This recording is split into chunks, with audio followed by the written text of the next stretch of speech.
So a lot of the patients ask me about natural delivery versus C-section because it is important for them to understand whether they can or cannot have a natural delivery. So I think we should discuss on this.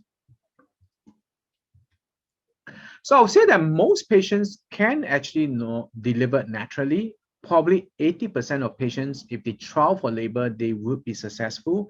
But in about 20%, they may not be successful because either the baby is too big and it cannot engage into the pelvis, or sometimes the baby forms some kind of distress.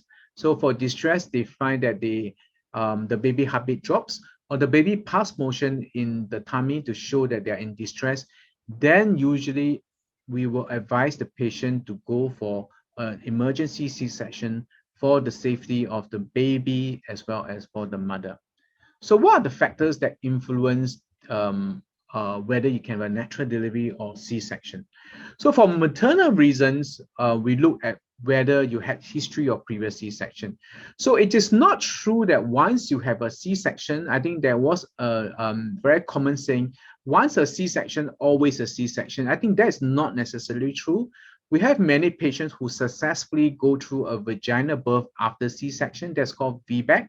But we do have some criteria that you should fulfill. For instance, there is actually a break of at least a year or more before you actually have the natural delivery. The baby size has to be suitable, and the wound must be well healed. So usually the doctor will scan the scar to make sure that the scar is well healed. And so these are some factors that may influence whether you can have a successful VBAC.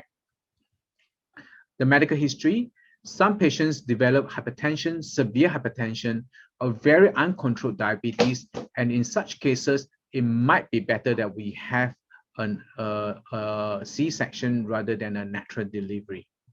The maternal weight and height, I find that the smaller the mother, the more difficult would be the baby delivery. For instance, if the mother is below a height of 150, normally we find that the pelvis is very small, and then the baby may not be able to engage and pass through the birth canal.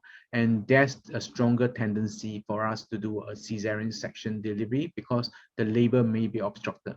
So I think there's an old saying that people tell me that the mother-in-law will usually look at the backside of the daughter-in-law to see whether it's big, and the bigger it is, the more fertile. I think there's some truth in it because the bigger the pelvis, the more you can accommodate the baby's head, and the more likely that you can have a natural delivery. So I think there's some partial truth in this old wives' tale.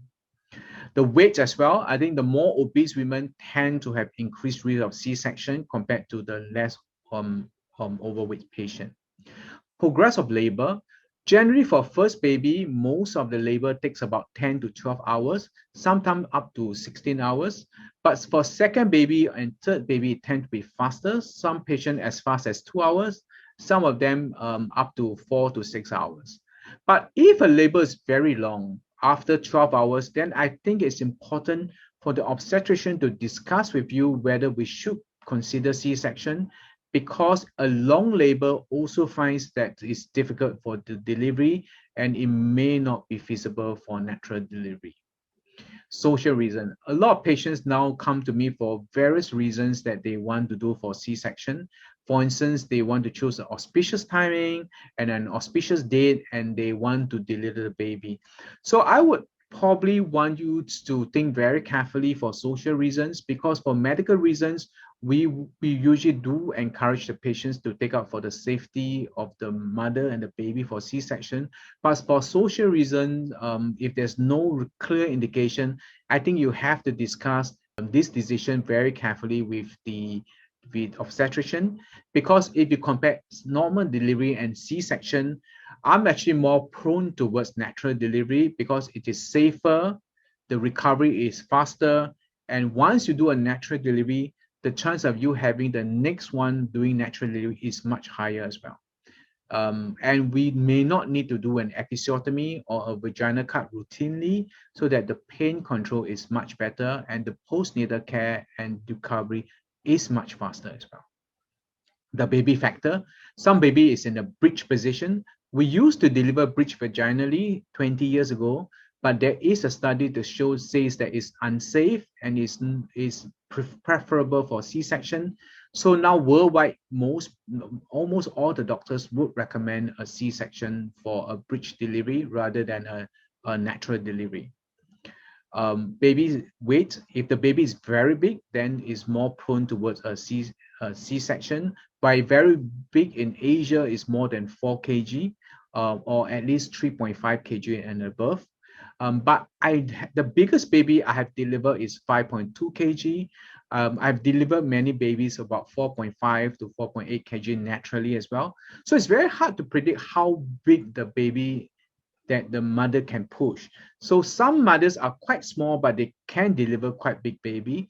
And some mothers, they are quite tall, but yet they couldn't deliver a 3 kg baby. So I think we can only trial through the labor, then we know that this can be successful or not. Unfortunately, there is no strong predictive test that we can do to predict how big a baby you can deliver in your labor. Fetal distress, I've discussed. I think the important thing for all the birth plan that I always discuss with my patient, they have to be flexible about the birth plan. I think birth plan is what we aim to have, is a good to have as a discussion point, but we must know that the priority for the delivery is safety of the mother and safety of the baby.